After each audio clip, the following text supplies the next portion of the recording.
You think it works like this. When an executive leadership role or a senior title opens up within your department, your manager opens a pristine, objective evaluation spreadsheet, balances everyone's key performance metrics over the last fiscal year, and hosts a completely transparent corporate competition where the hardest-working professional wins the crown. You believe that the annual review process is an active, real-time arena where your late nights, your flawless execution of core tasks, and your infinite patience are being weighed on a fair scale. But it doesn't. Here's what actually happens. Your boss already knows exactly who they are going to promote months before the formal role is even approved by human resources, months before the job description is posted on the internal portal, and months before you sit down for that superficial performative interview cycle. The entire interview process isn't an open trial. It is a corporate stage play designed to satisfy regulatory compliance and give the illusion of organizational fairness. While you are sitting at your desk grinding through operational data, assuming your silent perfection is building an undeniable case for your advancement, the decision has already been frozen in the institutional concrete. This is the part nobody tells you. The promotion wasn't decided based on the work you delivered yesterday. It was decided by an invisible psychological alignment that occurred in the casual, unscripted moments of the previous 2 quarters. The system doesn't reward the person who performs the function of the worker perfectly. It rewards the person whose behavioral signals have already trained the leadership team to view them as a natural peer long before they ever possess the title. Think about the quiet, isolating frustration of watching this theater play out in your actual working life. You have spent the last 6 months completely sacrificing your personal time, pulling together the fragmented pieces of a failing cross-departmental initiative, single-handedly fixing the technical architecture, and ensuring the final deliverable was pristine. You walk into the quarterly review meeting, fully expecting your manager to look at you with deep administrative gratitude and hand you the leadership of the new regional expansion team. Instead, your manager highlights your technical thoroughness in a single, passing sentence, and then turns their entire enthusiastic attention to a colleague who didn't write a single line of code or build a single predictive model, but who spent the last month casually talking with the executive vice president about macro industry trends during the morning coffee walk. A week later, that very colleague is announced as the new director, and you are asked to onboard them into the technical systems they will now manage.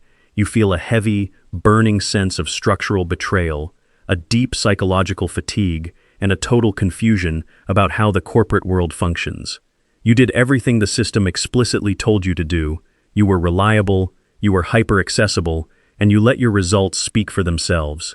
Yet, you are left holding the execution bucket while someone with half your operational knowledge is handed the strategic steering wheel. You feel completely misunderstood because you are treating the enterprise as a merit-based testing center, while your manager is reading the floor as a raw network of relational risk mitigation. The hidden truth behind why your boss locks in their promotional choices months in advance is that executive leadership is fundamentally terrified of the unknown. This is the part where most people get stuck.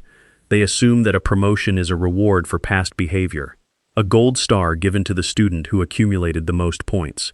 In reality, a promotion is an intense calculation of future political safety. When your manager looks at an open senior role, they aren't scanning the room for the most productive drone. They are scanning the room for the person who presents the absolute lowest level of psychological friction to their own institutional survival. Every time an executive promotes someone, their own reputation is placed on the line. If that new leader cracks under the pressure, mismanages a high-stakes client relationship, or acts defensively in an executive briefing, the fallout reflects directly back on the manager who elevated them. When you present yourself as the hyper-focused, isolated execution specialist who gets flustered by sudden operational changes, always demands explicit step-by-step instructions, and over-communicates minor anxieties, your boss marks you down as a severe management risk. They break your false assumption that expertise breeds promotion. In the real corporate architecture, being elite at your current task is the exact psychological justification the system uses to keep you right where you are. Why would a manager move their most reliable execution machine out of the engine room and risk an operational breakdown just to give you a title change? They wouldn't. They keep you locked in the basement doing the heavy lifting, while they look for an operator who has already freed themselves from the trenches. Deep office politics is the management of pre-screened familiarity. Long before an organizational chart is officially modified, the senior leadership team is engaged in an unwritten, constant process of social mapping.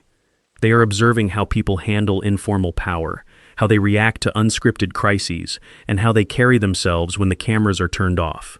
Decisions are made in the 10 minutes after a meeting ends, in the brief hallway transitions, and in the casual text exchanges where formal corporate language is completely dropped.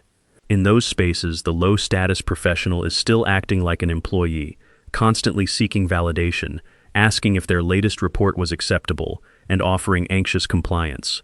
The high-status individual, the one who is already mentally selected for the promotion, is operating on a totally different frequency. They speak with an economy of language. They demonstrate an understanding of the business's capital realities rather than just their immediate department's metrics, and they align themselves with the manager's long-term comfort. They understand that perception is the only real operational currency that exists at the top. The executive suite does not have the time to look deep into your soul to find your value. They read the surface architecture of your confidence, your composure, and your relative scarcity. And this is where the massive reality shift must completely reframe your approach to your career trajectory. You must realize that your current strategy of silent, high-volume overperformance is the precise asset that is making you utterly unpromotable. You are operating under a deep cognitive error, believing that if you become completely indispensable in your current role, the system will naturally lift you into the next one. But the corporate matrix doesn't work that way. The moment you become completely indispensable at the execution level, you become an immovable fixture of that specific floor. You have built a cage out of your own efficiency. To shift this gravity, you have to stop looking at your daily tasks as your primary output and start looking at the psychological perception of your leadership capacity as the actual product you are selling to the firm. You have to transition from a valuable utility to an essential strategic ally. This turning point requires you to stop trying to please your manager with endless compliance and start demonstrating that you possess the behavioral weight to protect them when the corporate environment becomes hostile. The first subtle solution to breaking this cycle and inserting yourself into the pre-selected promotional pool is the systematic deployment of the exposure pivot. You must completely change how your work is witnessed by the enterprise. Low-status professionals hide behind their screens, sending massive technical status reports that are instantly deleted or forwarded without credit. You must stop allowing your intelligence to be bundled and sold under your manager's name. When you complete a high-value piece of strategic analysis, you do not simply drop it into a chat message or an attached file with a note saying, "Let me know if this is okay." Instead, you naturally create a brief, high-level summary that frames the findings around executive priorities, and you request to present the core implications directly during the next cross-functional alignment. If your manager attempts to keep you in the background, you naturally weave your visibility into the broader collaborative network by CCing relevant lateral stakeholders who are directly impacted by the data. You don't do this with an aggressive, defiant attitude. You do it under the unassailable banner of operational efficiency and cross-team velocity. You are ensuring that when senior leaders look at the success of that project, your face and your vocal cadence are completely inseparable from the positive outcome. Communication must be immediately elevated from the language of the task executioner to the vocabulary of the capital steward. This is the part nobody tells you. Your manager already knows who they will promote because the chosen individual speaks the exact same business language as the executive board. Most employees speak entirely in the dialect of features, problems, processes, and immediate complaints. They say things like, "The software platform is lagging, we are behind on the tickets, and the team is completely exhausted." When you speak like this, you are signaling that your mind is entirely trapped in the operational mud. To change their perception of your gravity, you must translate every single technical or operational reality into its direct financial or strategic impact on the enterprise. Instead of complaining about system lag, you state, "We are experiencing a 10% operational variance in our processing pipeline, which introduces a direct risk to our Q3 client retention targets. I am currently restructuring our delivery queue to insulate our highest margin accounts." You are no longer bringing your manager an emotional problem to solve. You are presenting an executive-level risk mitigation framework. You are signaling to their subconscious that you don't need to be managed. You are already capable of managing the house. Relationships with your leadership team must be completely cleared of the teacher-student dynamic. You must stop treating your manager like an academic instructor whose approval you need to secure a good grade. This submissive stance instantly disqualifies you from the promotional conversation. because an executive will never promote someone they feel they have to constantly emotionally nurture or reassure. You must transition to a relationship built on collaborative sovereignty. You stop asking open-ended, helpless questions like, "What do you think I should do next here?" Track down the core options yourself, evaluate the strategic trade-offs of each path, and present a finalized direction. You walk into their office, hold your posture flat, and say, "To secure our timeline on the expansion framework, I've isolated 2 viable operational paths. I am moving forward with option A because it reduces our capital expenditure by 15% while preserving our core delivery metrics. Let me know if you see any high-level alignment conflicts before execution begins." You are no longer asking for a script to follow. You are establishing the script and allowing them to provide high-level governance.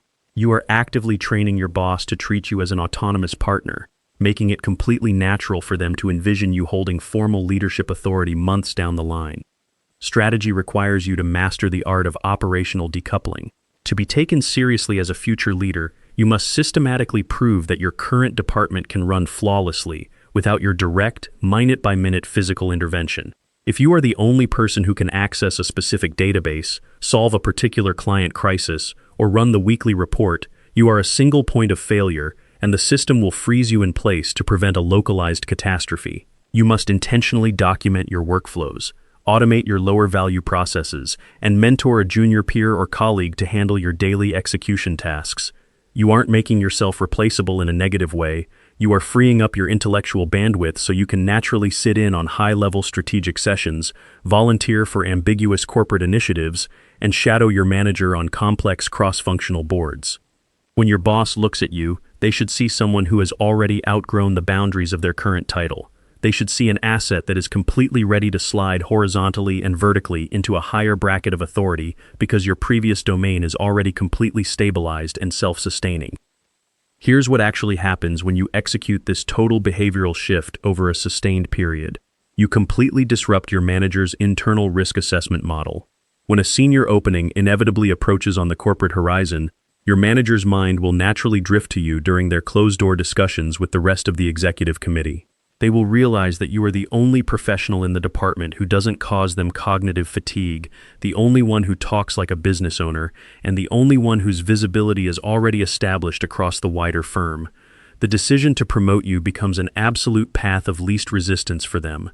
They don't have to worry about onboarding you into the emotional realities of leadership, because you have already been demonstrating those exact calluses for months. They will feel completely secure in their choice, knowing that your elevation protects their own career safety and enhances their own standing in the eyes of the board. The absolute turning point in your professional life occurs when you stop viewing a promotion as a destination you arrive at and start viewing it as a reality you must actively inhabit every single day. You cannot wait for the title, the salary increase, or the formal corporate blessing to begin operating with high-level gravity. The system is entirely reactive. It only formalizes what has already become undeniably true in the daily interactions of the workspace. When you detach your sense of identity from your current task list, step out of the execution trenches, and begin managing your visibility, your communication, and your strategic relationships with absolute clinical intention, you break out of the corporate trap entirely. You stop playing the game as an entry-level participant hoping to be noticed, and you start orchestrating the board as a high-level strategist who dictates their own advancement. Reinforce this truth to yourself every single morning when you log into the corporate network. The organizational chart is a lagging indicator of psychological power dynamics. Do not waste a single hour of your life begging for validation through frantic overperformance or waiting for a fair evaluation that will never come. Create a complete, unshakable awareness of how you are perceived by the rooms where the real decisions are made.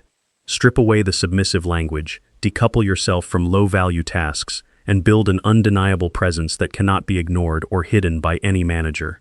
When you stop acting like a helpful employee waiting to be chosen, and start acting like an essential structural pillar whose alignment is required for the company's success, the executive tier will have no choice but to formalize what you have already established. End with this definitive realization: the professionals who occupy the highest seats of authority in your organization did not get there by winning a fair, open race on the day the position opened. They were chosen months in advance because they had the psychological discipline to stop running in the trenches and start mastering the hidden mechanics of perception and presence. Reflect on the immense, quiet power of the operator who has stopped trying to outwork the room and has started choosing to outposition it. Because in the cold architecture of corporate leverage, the title doesn't create the leader. The leader commands the gravity that makes the title completely inevitable.